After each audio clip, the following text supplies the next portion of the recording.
to get to see that invitational token of Jerry Thompson's put to good use. Well, we can only hope so if you're a Dark Depths fan. If you're a Dark Depths fan, absolutely. Dark Depths, a little used not Ice Age, Cold Snap rare, which was the missing Ice Age expansion, yes. Of course. Up until the point a little card named Vampire Hexmage was printed. Powerful tool. And then it was very popular and extended for a very long time. Yep. Sort of went away again. But then they changed how the rules of legendary cards worked. And that allowed Thespian Stage and Dark Depths to work really well together. And that is what Kennen has. He is the Thespian Stage variety as opposed to the Vampire Hexmage variety. That's correct. Dark Depths deck. Andrew Shrout playing Death and Taxes. We've seen him once already today, and we saw him a bunch yesterday in the Standard Open as he made the top 4 and then the finals. Yep. I believe both of those matches were on camera. That's correct. He was the finalist, losing to Owen Turtenwald. Both of those players, actually, because I know Owen did win last round, are sitting at 6-1, basically playing win-and-in matches here. So Shrout is going to be playing Death and Taxes. He's going to wasteland this Grove of the Burnwillows here of Haas. And, you know, I don't know how the matchup kind of lines up here for him. You know, he's playing against a Dark Depths deck. He does have access to Swords of Plowshares, of course, but Kennen's deck does have a bunch of mana in it. It's more of a Life from the Loam deck than anything. 4 Smallpox, 4 Liliana of the Veil, 4 Life from the Loam. It's a very powerful engine against the fair decks of the format and the unfair decks of the format, but particularly the ones that are trying to play 1/1s for 1. For example, this Mother of Runes. Yeah. Kennen played a turn 1 Mox Diamond, by the way. That was from from the Vault's expansions. He is going to play Entomb. Entomb is going to go and put Life from the Loam into the bin, and we're going to get this engine underway. I love a good Entomb for Life from the Loam. It's someone who's actually going to Punishing Fire. Yes, even better. Yes. So Entomb is awesome in this deck because he can do that. He can go get Life from the Loam. He can get Punishing Fire. He can go get Faithless Looting. He can go get a Squee. He can go get a Nether Spirit. Oh my. He can go get a Raven's Crime. Goulet. This deck is great. Is that what the kids say? Goulet? This is the best Entomb has ever been. Forget Gristlebrand. Forget Iona. Forget Elishnorn. Or on Burial Rights. Yeah, all of that nonsense. Man, the one-ofs that he can search for here are nice. Yeah, this is a pretty nice one that he's got. Most of the time you're going to get the Life from the Loam to get an engine going, but Punishing Fire against Death and Taxes is an engine all on its own, and he's already got the Grove of the Burnwillows in play, even though one of them was wastelanded early. And so while Andrew is at 22, that's not really what he. That's not the point of the game. You're right. He has more life than his opponent. In theory, he is winning right now. Technically he's winning. Yeah. But I don't know about you. Are you seeing 22? I am, but I don't. That's not what I want to be doing. You know what? That was good. I'm glad you set me up there. I knocked that right out of the park. You did. Because see, Shrout's at 22, so that's why the joke is good. Wait, explain it again. See, he's at 22, so that's why the joke is good. Yep. Thank you. Yeah. So Andrew. We saw Owen last round. Andrew is going to play a Rishadan Port and a Thalia. Thalia is going to slightly slow Kennen's development here, but the Punishing Fire is still going to cost 3 mana, the next one. And he's still going to be able to take care of pretty much everything that Andrew plays. And Andrew doesn't really have a card advantage engine to be able to battle the card advantage engine of the Punishing Fire. The problem here for Shrout, and I think it actually stems to 2 things. Number 1 is that I don't think he has any idea what he's playing against, or at least he didn't coming into the game. And the reason I feel like I kind of know that is because we saw a turn 1 Wasteland against a deck that has a whole bunch of land and Life from the Loam in it. So trying to Wasteland this deck and trying to deny this deck's mana, which is something that Death and Taxes tries to do via Wasteland and Port and Thalia and all that stuff, it is not going to work here. Right. That is not the route you can go. There is the Punishing Fire, as well as a Wasteland to take out the Rishadan Port, and Andrew is going to be choked on mana now. He has no additional lands, and that is just a draw and a pass. So things aren't looking great for the 28th ranked player currently in the Players' Championship race for the Star City Games Players' Championship, as Kennen is going to make a land drop. He has a crop rotation in his hand. Yep, and that can search out, just some of the fun-ofs. That's what I called them instead of one-ofs. See, I put the F in front. Wait, explain it again. Okay. So he's got 2 Dark Depths. He's got 3 Thespian Stages. He has a Maze of Ith. He has a Tabernacle of Pendrevale, a Caracas, a Bajuka Bug, 4 Grove of the Burnwillows, obviously. So if he needs to find one of those, he can do that. 2 copies of Urborg, and then he has 4 Wastelands. So if he thinks that it's necessary to crop rotate to get a Wasteland and get that Port off the board and further deny mana, he can certainly do that. Yeah, and against Death and Taxes decks, one of the most powerful things he can be doing assuming his opponent has already played a Wasteland or two, which Andrew has, is Tabernacle of Pendrell Vale to make sure that even if Andrew manages to get one creature on the board, he doesn't get any more than that. I'm kind of falling in love right now. I'm going to be honest. Yeah? So I used to play, so the land stack, like in 2007, was called 43. Yep. And it had Mana Bond, and it had Exploration. it had Exploration, and obviously it had Loam, and some people went really deep with it with like Intuition packages and all this other stuff. But in the day, you were just playing a million lands, and then killing your opponent with lands, and like making it so they couldn't function with lands, like Maze of Ith. You were like you weren't doing anything broken, but you were just playing like a different game than your opponent. Absolutely. And it was a lot of fun, just like dredging, loam cycling, and doing all this stuff in a single turn. And that's kind of what Kennen Haas's doing. It's not doing it at an accelerated rate like the old version is, but it's really just using lands and its graveyard to its advantage, and it's awesome to watch. It's also going to end the game slightly quicker than the old lands deck used to, which the old lands deck used to end the games with random Mishra's Factories like a Creeping Tar Pit, maybe. If you were lucky, there was a Creeping Tar Pit dealing 3 damage a turn. Yeah. This one's going to attack with 20/20 flying indestructible Jerry Thompsons. Yes. So this one is able to end the game slightly quicker. Don't forget about the old Barbarian Ring kill. Ah, that's true. That one's not too quick. Yeah, that one is also not the fastest on the planet. As we see Andrew Shrout's Stoneforge Mystic searches up Batterskull and then immediately dies to the Punishing Fire. Kennen, meanwhile, just going to keep playing lands onto the board. This one's going to be a Taiga. So he's really got his engine online. I mean, one of his many engines, honestly, because he does have, again, Punishing Fire. He can get a Ravenscry engine online. He's doing this all without Life in the Loam at this point. So if he finds a Loam, I mean, I don't like conceding early, but I can't imagine Shrout getting out of the Loam, kill your non-basics, which you have a lot of in your deck. And Faithless Looting's going to try to help him get deeper into a Loam. Looks like he found a Dark Depths and a Grove of the Burn Willow, so he has to discard. But Loam, Wasteland lock you, and Punishing Fire lock you, making it so that Shrout effectively can't do anything. Right. The lands decks, pretty much all of them, aren't really combo decks so much as they are prison decks. Yes. And so they just slowly put you in a sleeper hold. Yeah. The main win condition of lands back in the day was your opponent conceding. Yeah. You put them into submission. Yes. It was a good feeling when they just finally tapped out. Yeah. They're just like, enough of this. I can't stand to watch you do this anymore. So we're going to flash back to Faceless Looting as well, still looking for our Loam, and I believe we found it just that time. We'll see. And we also found Liliana of the Veil. That's a way to win, too. Discarding Punishing Fire. That's a good one to discard. I agree. It's a combo deck. I understand. Yeah. And crop rotation. We have it all, so we don't really need Demonic Tutor. Yeah. Liliana, discarding Punishing Fire, getting it back. It's a combo deck. That's Well, two combos. It's not really a combo deck so much as it's just a deck that has lots of interactions with each other. Those are two combos. Those are two combos. I like those combos. That makes it a combo deck. I call it a two combo deck. I promise you that's not going to live, that Thalia. The Thalia? That's going to die in a think moment. So? Well, once the Life from the Loam happens, this engine that we have that has been chugging along, picking up steam, is going to go into overdrive. Yep.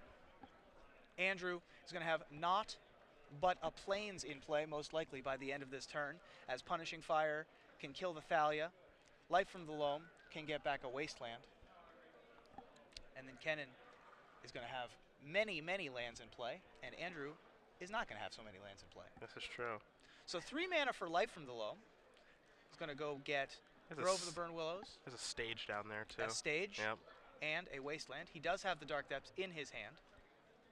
Part of the appeal, however, of the lands deck from the past was putting them in the sleeper hold and forcing them to submit. Now it's just, because you have Dark Depths and Destiny stage, you put them in the sleeper hold, then you kick them in the face, too. Right. These kids today with their 2020s, they don't know how good they have it. I understand, yeah. I had to gain 20 life with Nomad Stadium, and now there's Smallpox. Yeah, I overestimated the number of permanents that Andrew Shrout was going to have in play by the end of this turn. Could be a flawless. Actually, you see Shrout's life total, he's at 23 right now. Yeah. It might take 2 Jerry Thompson attacks. It might. You're right. Yeah. Although he is taking 1 from this Smallpox, true. as is Kennen Haas. He's going to fall to 16 life. Yeah, I've watched a lot of Bloodbaths in my day. Is this one of them? This is about as one-sided as it gets right now. And Shrout is just going to draw, play a Plains, and pass the turn back. It is, oh boy, he just drew Raven's Crime. He's just happy to be here. Raven's Crime not so good against the mana screwed opponent that has a bunch of stuff that he wants to discard. This is putting him in full submission. So now You find the Urborg, you make them discard all of their cards. Oh, so they have no cards and no permanents. You found it. I understand. This will help that out. Liliana, I bet he's going to be happy to discard a Ravenscry with it, Liliana, because you see, it's combo deck. Right. Well, he's going to get back the Punishing Fire and possibly discard that instead. The first thing I'm going to do when I get home is build this deck on Magic Online. Yeah? That is the first thing I'm going to do. This is amazing, all the synergies within this deck. I'm absolutely loving this. I mean, the lands deck just has amazing synergies that it's able to, for example, randomly tutor up a Mazavith mid-combat. Yeah. Able to deal with the Tarmogoyf for. It's able to, in the middle of Dredge going off, able to get a Bojuka Bog off. And of course, the little interactions between Faithless Looting and Life from the Loam and Punishing Fire and Smallpox and Liliana of the Veil. All those little actions going together. Faithless Looting is like a free roll in this deck, because Shrout is just going to pick it up. Well, once Dark Depths came into play, he just wanted to see what the main win condition. He didn't want to tap out until he saw in the distance the 2020. What is the slowest way to kill someone with this deck? Mindslaver. Yep. Mindslaver Academy Ruins. That's It's the slowest way to do it. Is there a land that makes there's like a V2 Ghazi Makes city a tree 1/1? makes a 1/1? Yeah. Yeah, that's perfect. Just really grind it. Because again, like they say, the Dark Depths is too quick. That's the problem. See, it's you too can't fast. savor all the little moments. The little moments? Yeah, that's the thing. It's too quick. You gotta really demoralize them. I think with the V2 Ghazi. Are you saying that Kennen knows his opponents better than they do? Yeah, that's exactly what I'm saying. As we're going to move to sideboards here, Kennen is up a game. Andrew Shrout is going to be on the play. Death and Taxes, a significantly better deck if it gets to have a Mother of Runes active on turn 1 against the Punishing Fire deck. Or just get to do something. He didn't get to do anything in that game. Shroud sideboard, he's got an Enlightened Tutor, 2 copies of Oblivion Ring, a Mirren Crusader, Sword of Light and Shadow, 1 Ratchet Bomb, 3 Ethersworn Canonist, 2 Cataclysm, 2 Sunlance, and a card that Kennen does not want to see in Rest in Peace. Yeah, 3 Rest of in those. Peace is a problem for Kennen. All those little synergies we were talking about, they don't do anything if Rest in Peace is in play. None of them. Yeah. Entomb, yeah, it doesn't. That's a blank magic card. That's correct. That's correct. Punishing Fire, for the most part, blank. Life from the Loam, blank. Completely blank. And obviously, this is a deck that Kennen, he's abusing his graveyard. And part of the reason that he's actually probably been able to have a really nice day outside of, his deck having synergies and all these sweet functions and everything of that nature is that, we don't really see a ton of graveyard hate nowadays. Now, of course, Deathrite Shaman seeing play, but you don't see a lot of, Relic of Progenitus, Tormod Script, stuff like that. You find 1 or 2 copies of Recipes in the sideboard. Part of the reason for that, not a lot of Reanimator, hardly any Dredge at these tournaments anymore. Yeah. You don't ever see Dredge from anybody at these things anymore. No. You know, Not even Andrew Shrout, who's who a well-known plays Dredge pilot. Yeah. Adam Prozac would play Dredge on occasion. Sometimes when we're in Dallas, you see David Thomas. Yep. playing Dredge, but you don't really walk up and down the rows anymore and see people playing Dredge, so there's not really much of a reason to have a ton of graveyard hate. So that's kind of why I feel Haas might be having a great tournament. The one graveyard hate card that you do see a lot more of now is Rest in Peace, which, fortunately for Shroud, he has access to quite a few of those. Now, that's a 2-mana card, and a lot of the times, the Dredge deck can prepare for an inevitability where they can just have 5 zombie tokens and a 6/6 Grave Troll in play by the time Rest in Peace would come down. This is true. So, I'm not saying that Dredge is going to win next weekend or anything, but there is an old saying that Dredge wins the tournament that it's the worst choice to play in. That's fair. Dredge always wins once every 8 months. Yep. It just randomly will win a tournament, and then the next weekend it just gets hated out completely. Yeah, and then it's everyone gone. forgets about it, and then it comes back and wins a tournament, and everyone forgets about it. And it's a kind of the surprise factor too, where it's when it wins a tournament, every person gets paired against. They're like, geez. Yeah. Oh dear. I was hoping that no one was doing this. I was not prepared. Yeah. Now Haas, I'm sure. I'd like to believe, and you have the deck list in front of you, excuse me, that he has some sort of hate against Rest in Peace? He does. He has 1 copy of Ray of Revelation. Okay. Which is able to be entombed for. Oh, wait. Yeah. Unfortunately, we can't entomb against a Rest in Peace. That's a bit of a problem. Among the other cards that Kennen has access to, he has an additional Crop Rotation and an Ancient Grudge, another Punishing Fire, Phyrexian Ingester. That card is specifically for the Sneak and Show matchup. When they cast Show and Tell and put in an Emrakul, you put in a Phyrexian Ingester and end up with an 18/18. Ingester has XY? Is it XY? Is it I XY? think it is XY. I think it's XY. You don't see often No. the old XY card. The old 7-drop 3/3? Yeah. No, not so much. We have Ray of Revelation, 3 copies of Pithing Needle, a Coffin Purge, 2 Innocent Blood, Maze of Ith, a copy of Sphere of Resistance, Tabernacle at Pendrell Vale, and Exploration. I think that the Rest in Peace, should it enter the battlefield, is fairly safe for Shrout. Yeah. The problem is that he still has to win after that. This is true.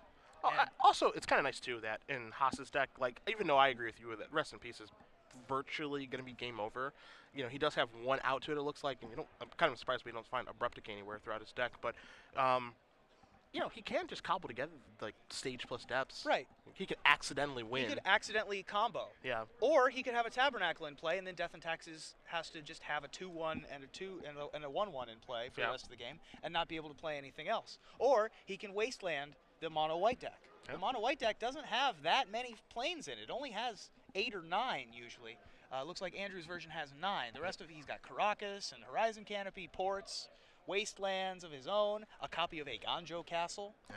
Got to protect that Thalia. Well, yeah, from Punishing Fire.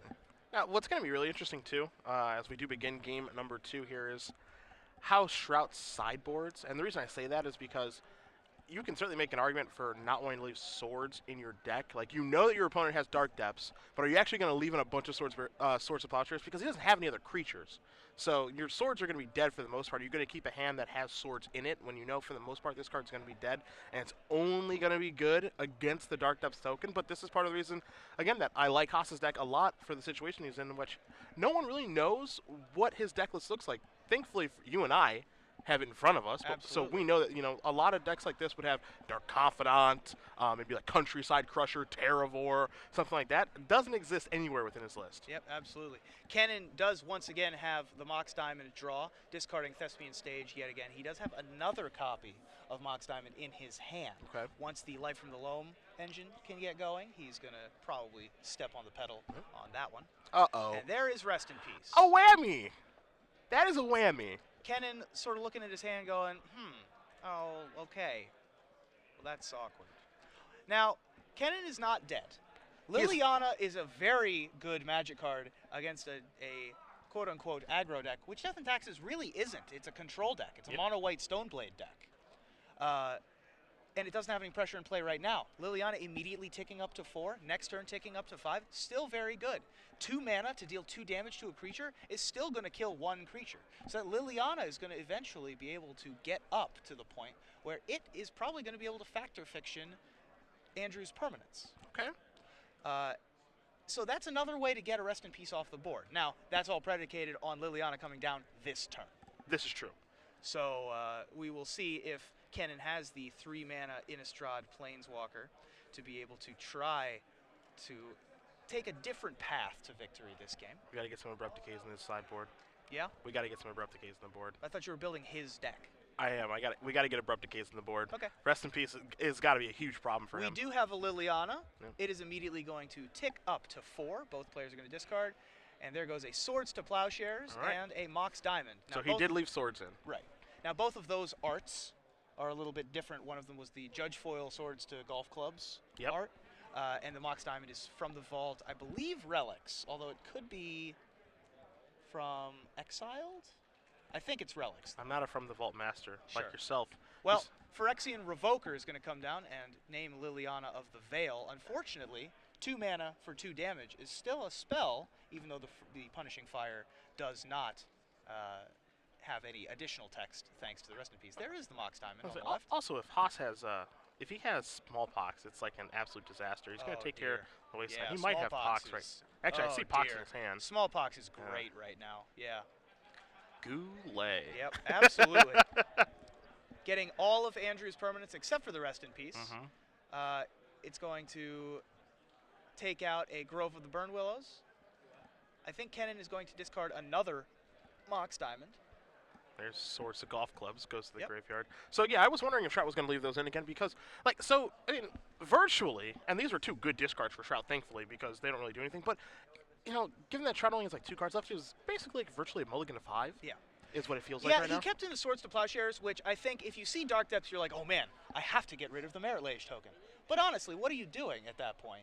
you're letting your opponent gain 20, right? That's true. So Kennen's just going to have 5 more draw steps. That's true. Yeah. So what are you really doing with your swords? Not much. You're Not not much. dying yet. Yeah. So, as we see Caracas from Andrew Shrout, that is a much more important card against the Merilage token. Yep. That is actually able to effectively deal with it, as we see Mazavith from Kennen. Makes him go Hellbent, and he is going to activate the Liliana to push it up to 6. Andrew, unable to do too much. And Kennen's got so many lands in his deck that I think a lot of the time he's just going to draw a card and just put the land into play. Now he's going to discard Life from the Loam because it's no good right now, obviously, because Rest in Peace being in play. And I think what we're going to see is just Liliana tick up a bunch until Kennen, assuming that he brought in Brave Revelation because he knows he's playing against a white deck. Yep. So he can assume that there's going to be Rest in Peace somewhere. I think Liliana might just tick up a long time here. Yeah, I can't foresee sacrificing any of the tokens off of Liliana until he is well in position here. Although that's an Innocent Blood in his hand, so he may want to keep that around. He doesn't have to tick it up every turn if he finds a card that he likes. Yeah, I mean, but he's got Innocent Blood on the board, right? Right. So, I mean, it doesn't really do very much. Yeah, I actually like this of splitting a land versus Rest in Peace, because obviously Rest in Peace is staying in play. It's not going anywhere. So this is an expensive way to kill a land, but it gets the job done. It also lets him keep the Innocent Blood. It also lets him keep the Innocent Blood, yep. And so now he's going to end up, basically, that -6 allowed him to draw a card. Yeah. So now we're going to tick up. There goes the Faithless Loon, because that's not going to do anything, so the Innocent Blood's going to stay. It was just Careful Study, not really good enough right now. The Wasteland is sort of relevant. So Kennen has found a Thespian stage. That's the other thing that we're going to do here, is that we're just going to find a Dark Depths and find a Thespian stage and eventually make a 20/20. Oh, Wasteland kind of messed that up. Yes. In some fashion. There goes Flicker Wisp. There goes Innocent Blood. Pass it back. Let's see what Shrout draws. He bricks, passes back. Haas ticking up. So this is going to be a card that has some sort of graveyard implication, most likely. Something like Nether Spirit or Entomb. Sure. There you go. Andrew, not really in this game anymore, unfortunately. I mean, it's kind of a weird game because, I mean, he's like kind of locked right now, but he's not locked because of that. Oh, there we go. Yeah. Okay. So he's still in this game. Yeah, I mean, so we have Phyrexian Revoker and Rest in Peace, and now Kennen can't activate his Liliana of the Veil. So if Kennen draws Dark Depths this turn. So we're going to copy Mazavith. Is that what he's going to copy with Yes. that? Okay. We copied Mazavith just in case the Wasteland kills one copy of Mazavith to be able to save the Liliana until he can find an answer to be able to keep ticking up the Liliana. Okay, got it. All right, so Growth's going to come into play, pass the turn back. And so our slow pace has now become slightly glacialer. Yes. As no damage is being dealt and no headway is being made on either side of the board. This is my kind of magic. Yeah? I love it. Prison. I love prison-style decks so much. I want to play 2/2s for 1. I am also a fan of that, as here's this. Ha! Ah, Smallpox. We found it. Get that weak stuff out of here. That's right. And so, in response here, it's possible Wasteland is going to take out a land, although that's not really going to do too much. Yeah. I don't know if he wants to crack here with, yeah, I can't imagine he wants to crack with Horizon Canopy, so. He wants to save his Wasteland, obviously, for the Thespian Sage and the Dark Depths and things that can happen here. And, yeah, you can tick that up to 6, and... and we're back to where we were 3 turns. Yeah, and, you know, Liliana is going to probably tick up again. I mean, it's definitely going to tick up again next turn, I guess, depending on what Shrout draws. But now we could see Liliana take out 2 lands next turn. Because, again, Rest in Peace is not going anywhere. Yep. This game very quickly became all about Liliana of the Veil. Yep. The Rest in Peace obviously has had a huge impact on the game. Yes. But it just put an impact on the game of a change in direction. Yeah, agreed. Because the Liliana took over the game in much the same way that a Life from the Loam would have. Or a Punishing Fire did in game 1. This turn. So Shroud's going to take a damage. Or no, he's not. He's just going to draw a card. Okay. Because he might get Fact or Fiction the next turn, so he just wants to get more cards in his hand. He wants to save the 1 card that he did find. Another land off the top for Kennen. And we're back to discard. Sarah Avenger far away from casting that. There's a backup Rest in Peace. Yep. That's kind of interesting. Because so now he can sacrifice the Rest in Peace. Yeah, but he doesn't have a land yet. Right. And this time Kennen doesn't go down. He goes up. Okay, so he discards Rest in Peace. Okay. He knows that Kennen doesn't really have a great answer, at least yet. He probably doesn't even anticipate Kennen has many. It might be something like 2 Croson Grip in the sideboard or something like that. It's actually even less than that. It's just the Ray of Revelation. Yep. So there's Nurborg. This might. I think he can go. I think he can go Stone Rain now. okay. This is the most. This is a really expensive Stone Rain, but this again. I think that Stone Rain here is probably correct because like I don't. Well, okay.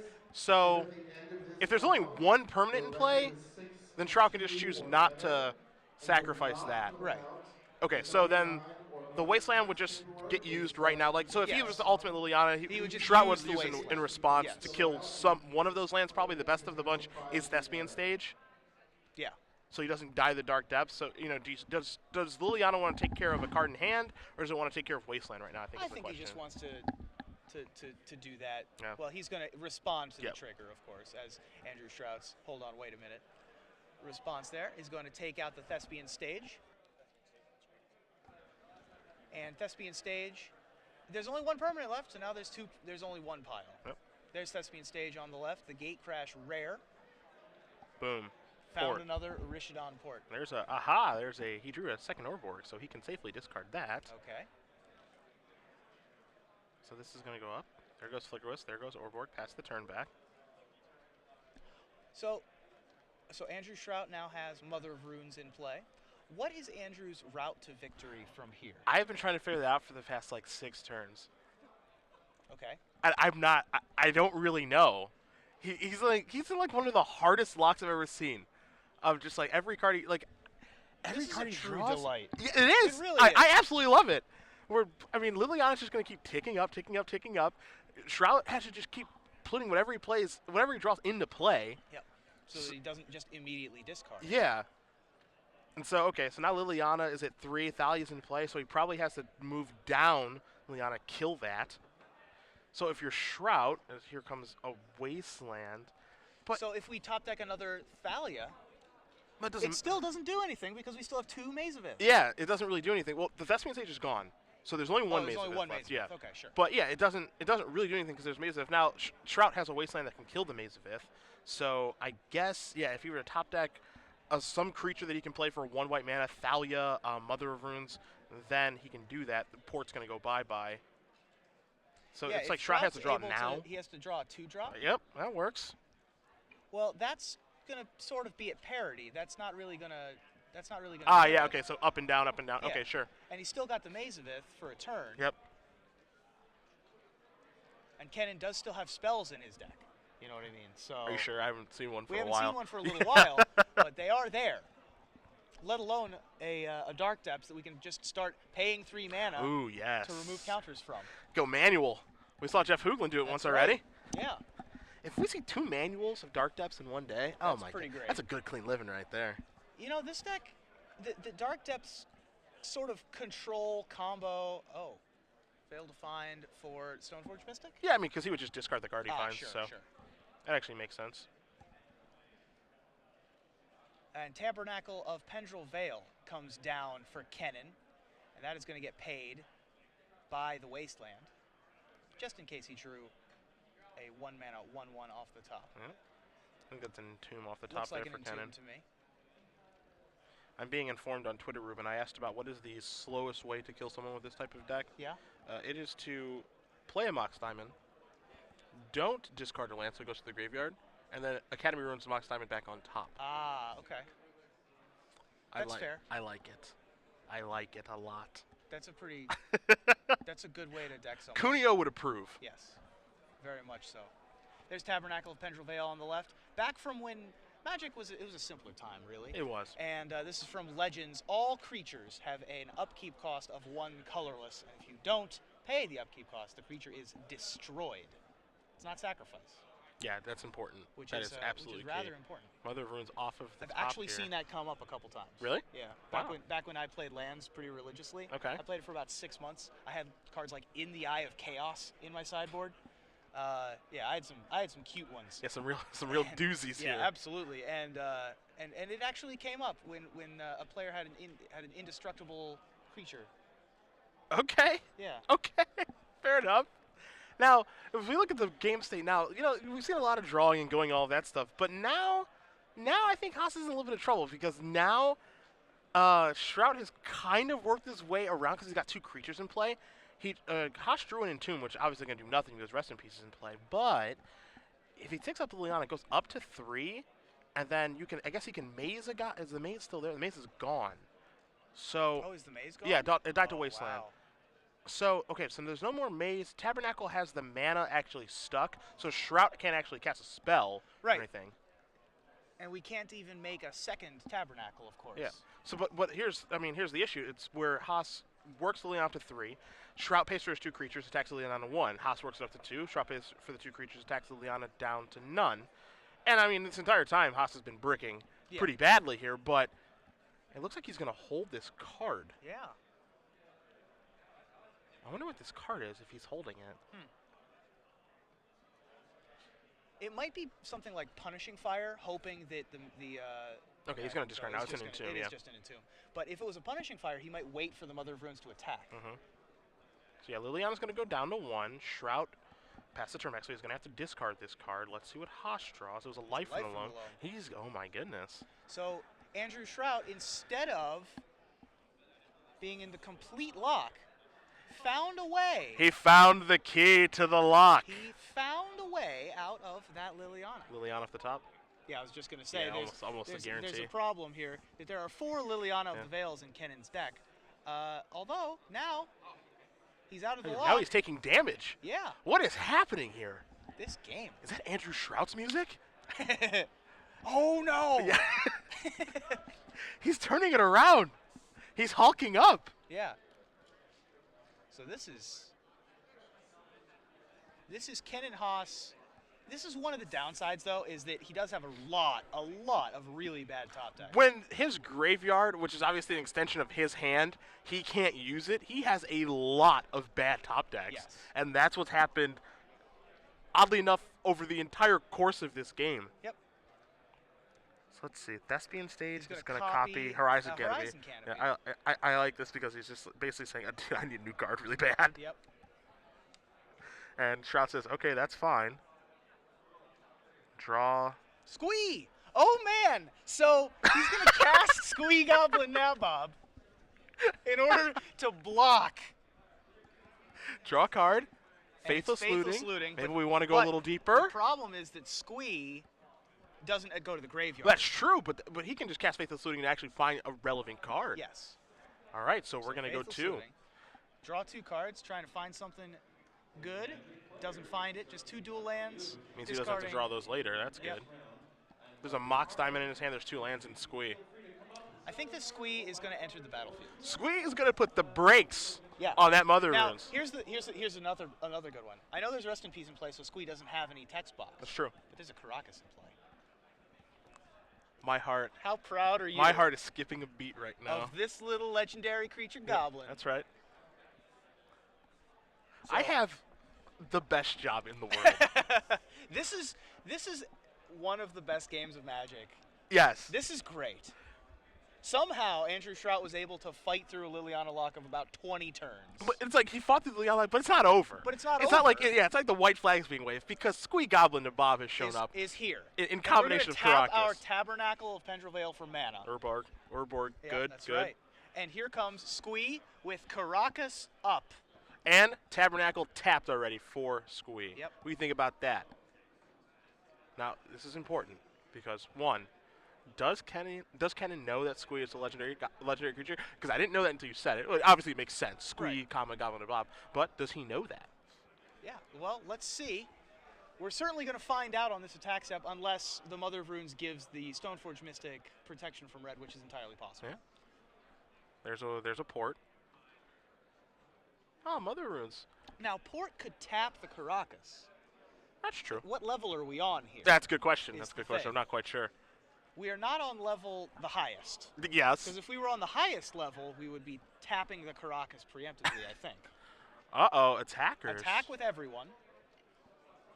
Squee. I would trading Are you going here. to trade with this Mother Runes, you think? Nope. Nope, we're going to return it. I like it, too, because it forces the upkeep for Shrout. Yes. They just keep paying 2 mana, so I actually like that play. So Kennen does know that his own card is legendary. Not 6 and 1 on accident. Draw a card. There's a value.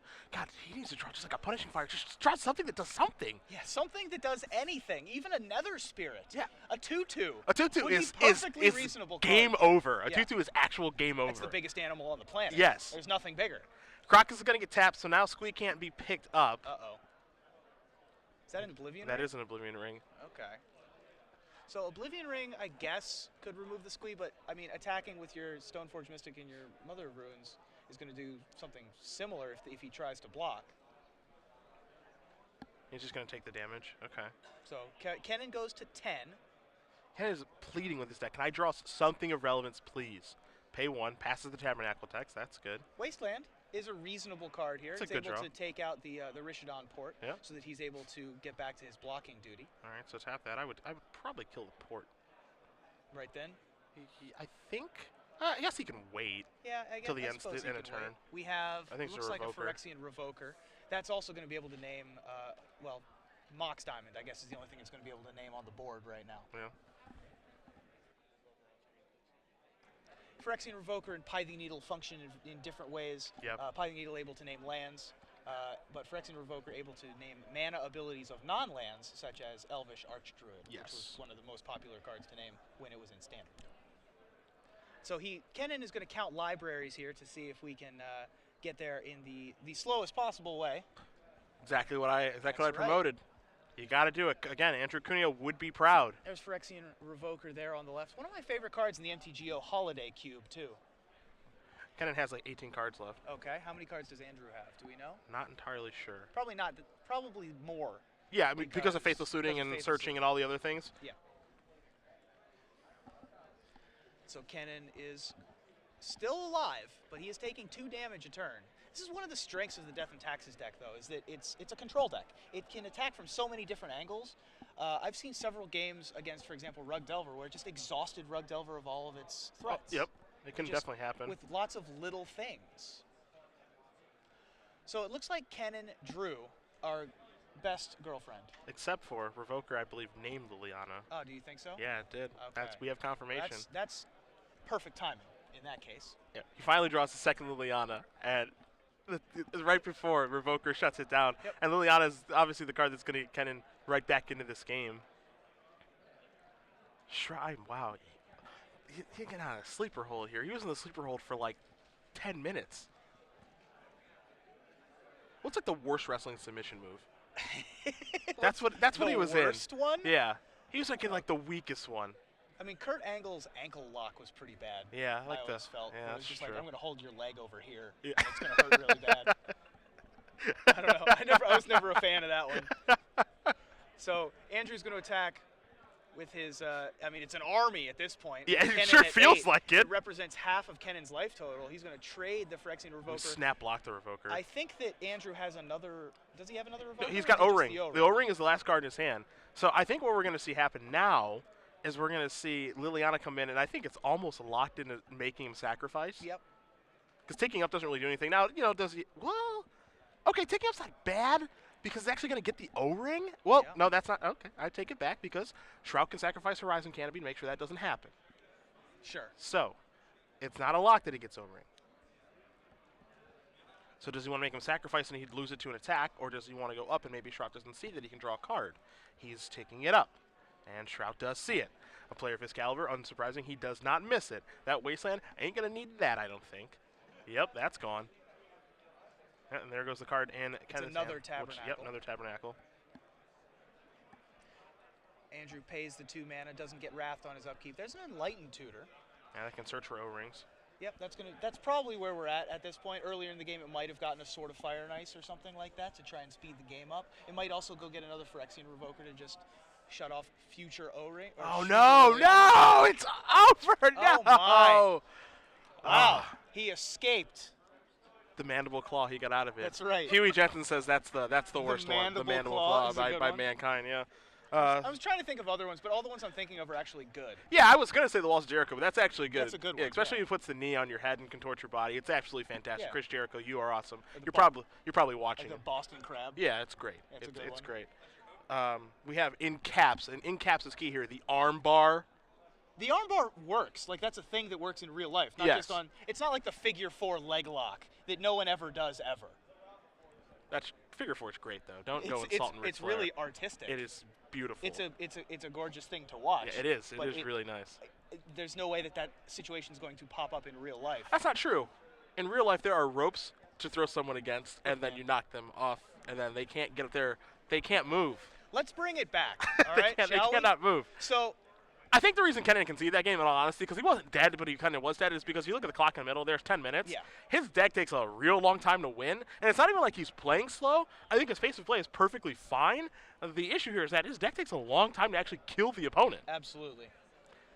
So you see him sideboarding, and that's probably part of the reason, of course, why he has Dark Depths and Destiny on stage, so he can actually kill someone in time, because this is part of the issue with the old Lance deck that got played in 06 and 07, is because Barbarian ringing someone or attacking with Mishra's Factory, that takes a really long time, so. And so it looked like the Liliana lock had sort of come to pass. Like, it had Factor Fictioned Andrew's lands 2 times. Yeah. It had plussed that many times. But this Death and Taxes deck is so resilient that it's able to leverage these tiny little advantages to be able to pull out victory from the jaws of defeat. Now, it did help that Kennen's deck pretty much exclusively functions on the graveyard. But it and also, that the all of entire his time, it draws- cost up nothing. Yes. Like, that was, I would have to go back and watch the replay. It felt like 20 draw steps or something, where it's just like, worst possible, right. worst possible. Land, Raven's Crime, like another card that only interacts with the graveyard. If there was some sort of sequence where he just drew like a Punishing Fire, Right. when the guy was addressing, he's like, all right, Punishing Fire your guy, keep my Liliana alive, keep you in the lock, he still would have been able to maybe win. Right. Well, God forbid he draws a Dark Depths. Yeah. Because he just pays for it. Kind of forgot that was in his deck. He just pays for it. Yeah. You get it. That thing would have been manual in like 2 turns. Yeah. Yeah. Boy, oh boy. Yeah. This is wow. And this was emotionally draining. the best part, and obviously this is one of the great parts of Magic, is that you can't forget, this is a match that the winner of this is probably going to make top 8. Yeah, this is like, absolutely. yeah, I lost my I lost my here- top 8 match. Yeah, exactly. The winner here goes to 7-1 in the second to last round of play. 7-1 is likely going to be able to draw next round into the top 8. Yeah. I have great news. You might be able to get to see this deck again. Yes. How happy are you? I am absolutely thrilled. I am. As we see Open Series All-Stars, BBD and Justin Uppel in the background. Neither of them had the tournaments that they were hoping for today. Yep. On railbirding a little bit of the action here. But they're smart. But they're smart. Staying inside. They've got, yeah, exactly. They're staying inside. We're not outside in the negative. It's supposed to get down to -11 here in Indiana. It's nothing. Compared to Minnesota or Wisconsin, it's nothing. Yeah. They've got it really rough up there. They do. They do. So everybody be sure to stay safe out there. We will try our best to stay safe as well, although I believe we have to venture outside at some point to get back to the hotel. There's a walkway. Yeah, but it closes. Oh, they better keep it open today. Well, they may. However, I don't know how late it stays open because Jun Depths is on the feature match, and that takes a little while. Let's see, Caracas and a Mother of Runes to start the show. Yep, Kennen had a fetch land on turn 1. No Mox Diamond this time. See if Kennen has the Punishing Fire to take out that Mother of Runes immediately, and he indeed does. He also has the Nether Spirit in his hand. He has Smallpox, too. Ah. I don't know if he wants to set himself back in land, but I tell you, it's pretty hard to not want to cast Smallpox. Discard that Nether Spirit. Get this party started. I like it. This deck, I think, so what's better, Nether Spirit or Bloodghast? I think it's Nether Spirit. Well, if you're only running the 1, it's Nether Spirit. Okay. And if you're also if you're running about 1 million lands, Bloodghast seems to be better. But the problem is that on the one hand, Nether Spirit gets to block. Yeah, that was the so big it comes one. back every turn. Yeah. It also has 2 toughness, Yep. so it's able to tangle with Stoneforge Mystics. Another Rest in Peace. What's There it we like? go. I mean, Andrew might have been mulliganing to it a lot like you would against a Dread. I mean, deck. he's opened up with it both times. He 100% should mulligan to it. It's Yeah. not even close. But he didn't How have good it is, yeah. had it the whole time. Yeah. And so now we're probably going to play Goblin Hero, you think? No? We're just going to Wasteland the White Source. I actually like that play a lot. Andrew would have played a Plains if he had one. He was forced to play the Caracas. It's possible that the Rishdon Port was played in lieu of another White Source, and it's, as we see here, it certainly Mr. was. Shrout, no white mana, but a Phyrexian Revoker is here. I'm probably going to name Liliana. Almost certainly. I would assume, yeah, and that's what it's going to name. the Planeswalker that puts you into the lock and the draw. Yeah, that's a good top Liliana. deck. I swear that we have not. This is not like a movie. Right. This isn't a script that's We happening. didn't set this up. No. It's not actually like the World Wrestling Federation, where he Whoa. broke out of the. I'm sorry to shatter your What world. are you saying right now? I have it on good authority that some of those matches are predetermined. It is my belief that if you get punched in the face 400 times, the 401st one will Makes really you angry? that will get Yeah. you going. That's right. This is a smallpox. Hulkamania is going to go down. He's going to sacrifice a black land here. And he's doing this instead of a grove, which is a little bit surprising. Well, the Grove is going to let him cast crop rotation. Okay. I wonder what he's going to crop Which is rotate going to go for. get Oh. Urborg. Okay. Also here, he can leave crop rotation up In response to the wasteland. to the wasteland. Yeah. Okay. Okay, that makes a lot of sense. There's a loam, Frown Town. Wow. Pass. Kennen doesn't have enough lands. That's rare. Yeah, it's extremely I rare. guarantee he'll draw one. Yeah. Yeah. There we go.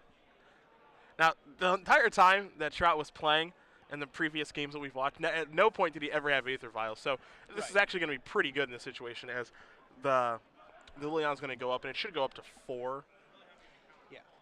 Now, do keep in mind that Kennen does have 30 lands in his deck, so Yeah. half of his deck is lands. He's going to be able to find them. Andrew, though, is going to be able to function underneath of this Liliana this game. Yep. Yeah, that should be at 4. So, okay, we're all good on that front. Yeah, but he should be able to function under Liliana, unlike the last game, primarily because that Aether Vial actually allows him to, cheat some things into play and stuff like that. And Ganjo Castle off the top here for Shrout. Yeah, for example, this Flicker Wisp would be able to flicker out the Liliana, bring it back in with 3 counters, and then attack it That's to true. immediately die. Thalia is going to be the play, Guardian of Thraben, one of my favorite cards. I love that card so much. I'd like it more if it was a Kithkin. You can't have it all, man. Can't we? Iganjo Castle is the land as well, so should he be able to untap and find a white source, Punishing Fire no longer out to that Thalia, although we don't necessarily need one right now because Liliana's on the board. Strap up. I think it might be Nether Spirit time. Think so? We're holding off. All right. All right. Rats. Gonna move the Vial up to 2. All right, let's see. Shrout puts a die on top of his deck, signifying that's going to go up to 3 with that Flicker Wisp that you did mention, which is going to play, obviously, a huge role in this matchup. Absolutely. Although Kennen still has the crop rotation, and that could go get a Mazavith to be able to save it. It's true. Lots of layers here, lots of little interactions in both of these decks. And so the interactions between these 2 foreign decks that have all of these interactions with themselves, now interacting with something else, really going to throw a lot of wrenches in the works like it did in the last game, really. Yeah. But we have the age-old battle of Liliana of the Veil versus Rest in Peace yet again. All right. I was going to get excited there because he drew Dark Depths. He did draw Dark Depths. But there is a Wasteland. Yeah, that's the issue. So now here's 3 mana. Now this is an Aven Mind Sensor. All right. That's in response to the Liliana trigger. So Yeah. he can respond to the Aven Mind Sensor with crop rotation, Okay. which may happen. I think he's going to respond by sacrificing fetching. Bloodstained Mire. Okay. All right. So let's see what he's going to search for here. And he could, as you mentioned, crop rotate. He could crop rotate for Wasteland to kill Wasteland. I think crop rotation for Wasteland to kill Wasteland is probably the best option here. Yeah, I don't think it's bad. Okay. So that's fine. And Shrout's saying, yeah, that's fine. Because you can see the clock in the middle, Yeah. 2:14, and there's crop rotation. So that's similarly fine. He's playing mono white, no counter spells. Yeah, no Mana Tithe. Yeah, no And there's take a backs. Thespian stage. Oh, okay, I see what he's doing. Because he's going to play Stage and Depths in the same turn. I see. And Oh, okay. the problem here, and this depends on how many cards are in Shrout's hand, because if he only has 1 card left in his hand, Liliana gets to tag the, okay, hold on a minute. Okay, This is so gonna be the there is the Flicker Flicker Wisp. And that's going to reveal, or that's going to remove something. And it's going to be the Thespian stage, possibly. Okay, it's going to remove Liliana. Oh, it's going to remove Liliana. Okay. we So we're think. going to discard the Nether Spirit. Unfortunately, we didn't have an appearance from Mercadian Mask's All-Star Nether Spirit in this particular game. But I don't. Okay, so he hasn't played Lance. So now he plays the Dark Depths. You got to make it right away. Yeah, he has to do it right now. You got to do it right now. And he is going to do it right now. There it Okay, is. so Stage, copy this. Stage has 0 counters. So now he gets a Jerry Thompson token. The Dark Depths is going to go, as is the Thespian stage. All in. There is the 2020 Merit Lage. No swords, no Flicker Wisp. Andrew has already proven that he has Swords to Plowshares in his deck. Yes. Does Merit Lage have Trample? It does not. Okay. I've blocked it with Narcomoeba so many times. Okay. So many times. Fair enough. So we have at least 2 more draw steps because we have 2 flying creatures. Assuming, of course, we don't have a burn spell. Actually, the Liliana can make him sacrifice a creature. True, as well. true. So he might have to fade just 1 draw step. Yep. So Liliana's going to go down. Okay, there goes the Mind Sensor. Nope. Oh, Instead, okay, it's there gonna goes be that. Flicker Wisp. Okay. I think that's better. Punishing Fire. Oh, no! There it is. That's it! There it is. Kennen Haas wins the match over Andrew Shrout. 2 games to 1. Jun Depths moves on to 7-1. And yeah, and you'll see the look on their faces. They're exhausted. Like